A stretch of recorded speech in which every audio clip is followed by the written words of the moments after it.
Welcome to Calm Sleepy Tales. Tonight we have a whimsical tale set in the charming fabric haven of Tilly and Stitch, featuring Miss Ottilie, Tilly, Penwright, her discerning cat Stitch, and the yarns that hold more than warmth. They hold memory.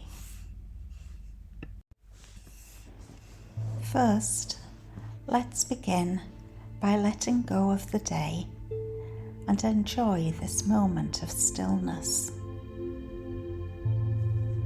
Find a comfortable position.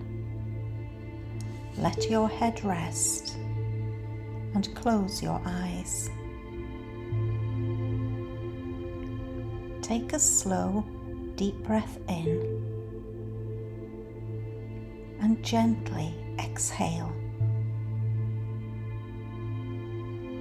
With each breath, imagine the air around you becoming softer, warmer, more peaceful. As you breathe, feel the tension in your jaw, your forehead, and your back begin to melt away. Let your hands rest. Let your feet soften. Feel your body begin to relax. Your shoulders, your arms, your legs,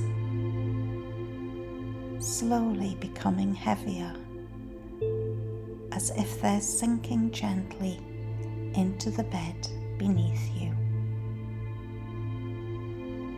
Imagine the worries of the day slowly dissolving, like mist in the morning sunlight,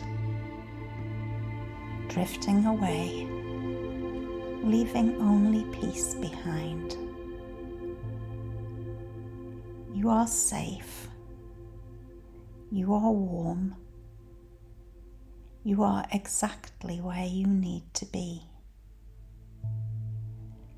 Let yourself surrender to this comfort. And when you're ready, we'll begin tonight's story.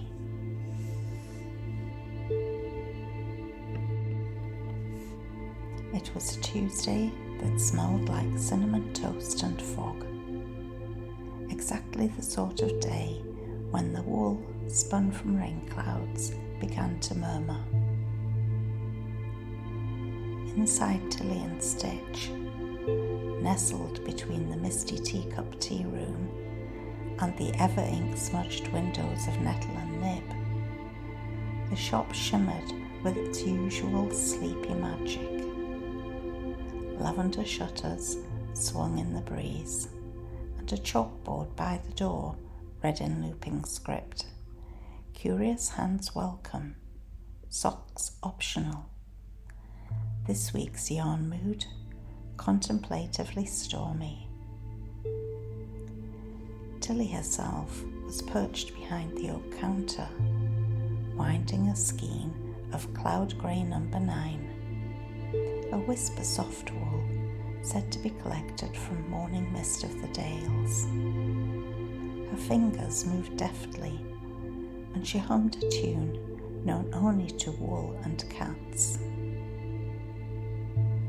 On the windowsill lounged Stitch, her rotund tabby companion, tail twitching as he eyed a wayward scrap of ribbon that had been misbehaving all morning.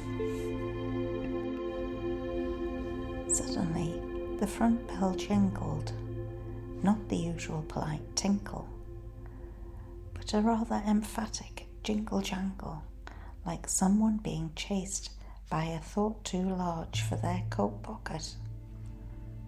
In bustled Mayor Tibbins, red-cheeked and puffing like a steam kettle.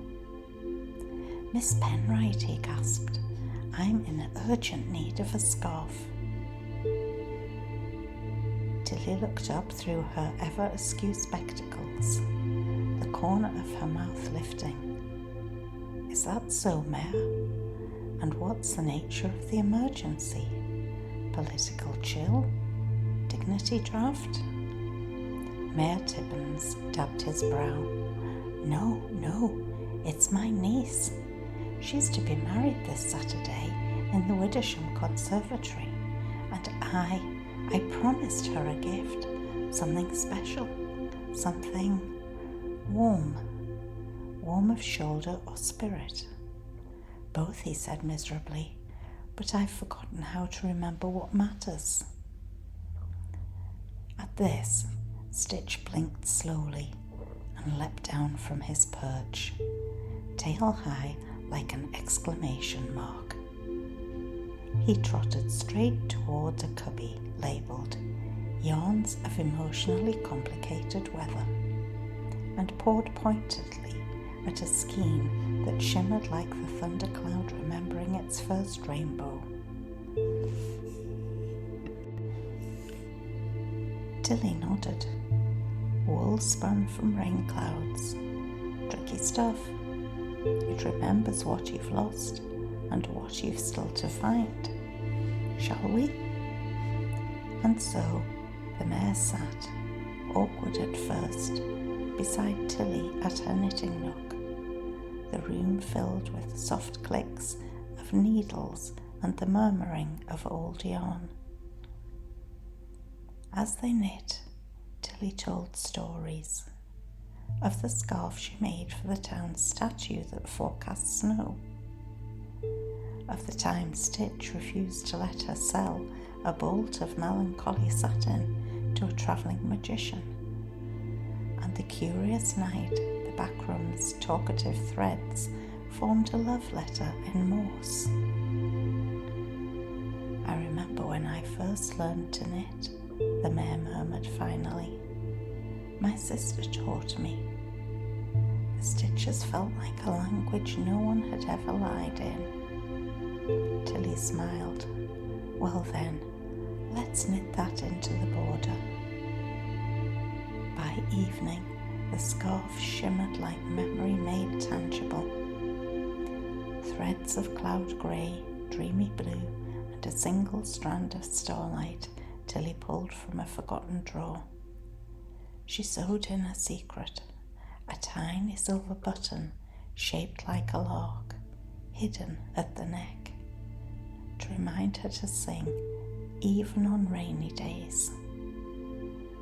The mare blinked furiously and proclaimed it just the thing, which in Widdersham was high praise indeed. But the magic didn't end there. That Friday, Mr. Venn came in for a needle and left with a shawl that softened the ache in his heart. Miss Bryony Moss brought dried lavender for sachets and stayed for a full hour crafting a tea cosy that mysteriously matched her late aunt's wedding veil. Even Fenwick Toe, cobbler of few words, stopped in to fix a torn glove and left with a woolen cap that made him smile, very slightly, at passing children. Each person left a little warmer, a little more stitched together, and all the while Tilly and Stitch worked quietly, spinning memory into form.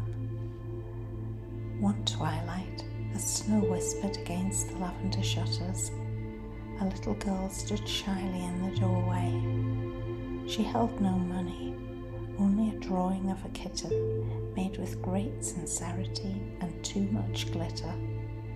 Tilly bent down. A gift? The girl nodded. For you. And maybe a scrap of pink yarn. Tilly took the drawing like it was a royal decree. My dear, I believe Daisy the yarn ball would very much like to meet you.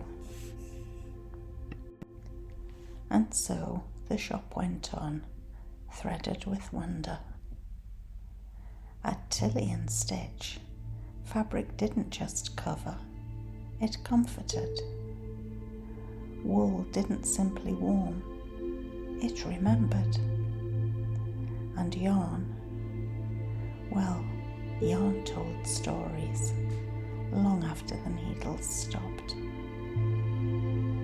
As Tilly liked to say, when coaxing tangled skeins and timid customers alike, sometimes you don't knit what you think you need. You knit what you forgot you had.